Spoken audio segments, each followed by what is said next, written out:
Hello again. I'm Marty, and this is my craft show tips and recap of the craft show videos 1, 2, and 3. So, if you'll notice in my craft show 3 video, my tablecloths go all the way to the floor. There is a reason for that. A, I think it looks really nice. And B, all those totes and everything that I had in the back of the van can slide right underneath there, and the customers don't have to look at that. And they're easy to get to if you have to restock or anything like that, but they're out of sight, out of mind. The glass covered box that you see in that video, that is called that my expensive lock box. That is a glass covered lock box. I have a little padlock on it. It has my more expensive items. My prices run between 80 and I think the highest priced one I've got right now is 75.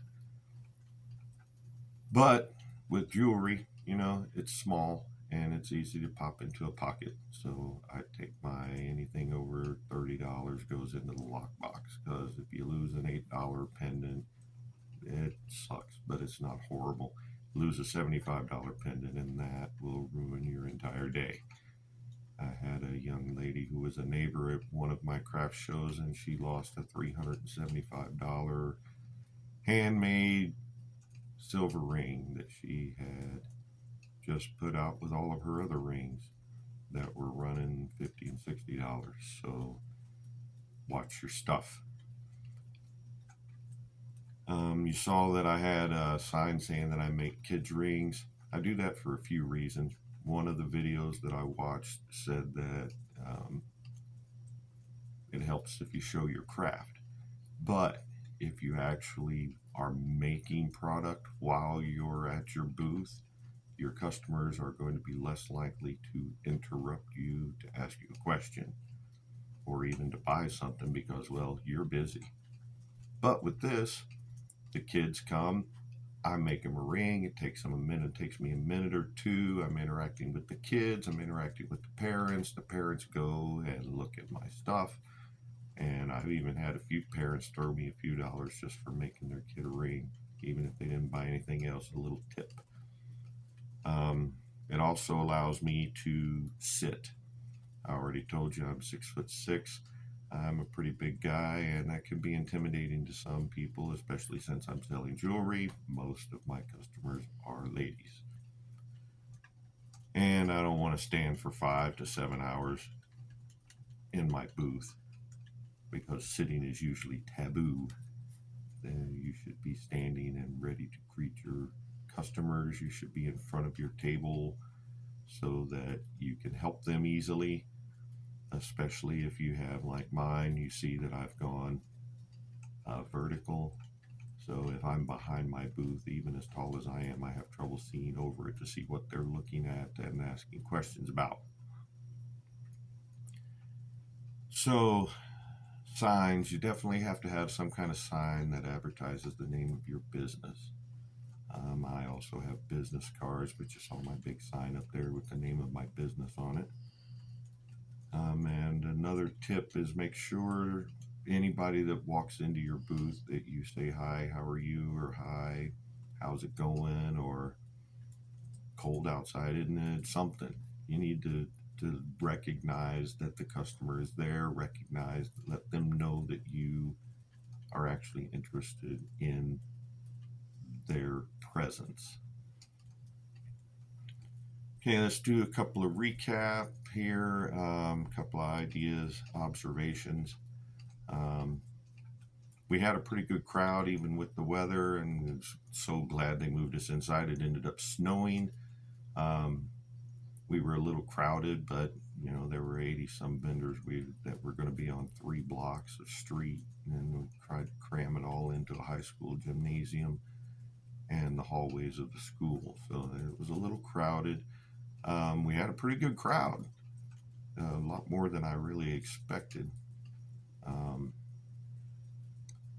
but since we were crowded, there was a lot of people that just didn't see all the booths because you had to walk a weird pattern to see everything. And also for this particular day, it seemed that most people were interested in clothing and candles. And I did okay. I did make a profit, which is what we're out here for, right? Um, Costs that go into this, of course, is the cost of being there. That's one of my more expensive shows that I do on a regular basis. Um, I said on a regular basis. This is the second one I've done, but I'm already scheduled for the third one in the fall. So I consider that regular. But it is one of my most expensive. And so you got to cover that. You have to sell enough stuff to get your booth feedback. You got to sell enough stuff to get your booth feedback and the cost of the materials of the things that you sold. And then, of course, you've got taxes and credit card fees and all of that. I don't charge my customers sales tax at the table if they pay cash. If they use a credit card, I do have it set up to pay taxes there, but that also brings the cost of the credit card, so it took me probably 45 minutes to an hour to figure everything out and get everything annotated on what I sold. And like I said, I did make a profit. Wasn't one of my best shows, but wasn't one of my worst either. So it worked out pretty well. I sold 11 pieces, and there will be another show this Saturday. So I've got 3 shows in 4 weekends, which I'm an idiot for doing that. These things are exhausting. They are exhausting. 2 hours to set up, another hour, hour and a half to tear down. And when you're outside, usually you can get pretty close to your booth to unload. When you're inside, you got to park wherever there's parking and haul all your stuff in and haul it all back out again.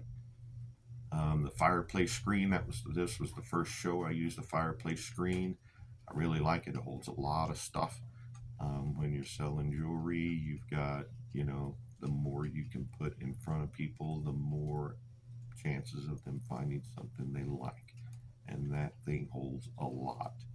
Um, and it seemed to go over pretty well.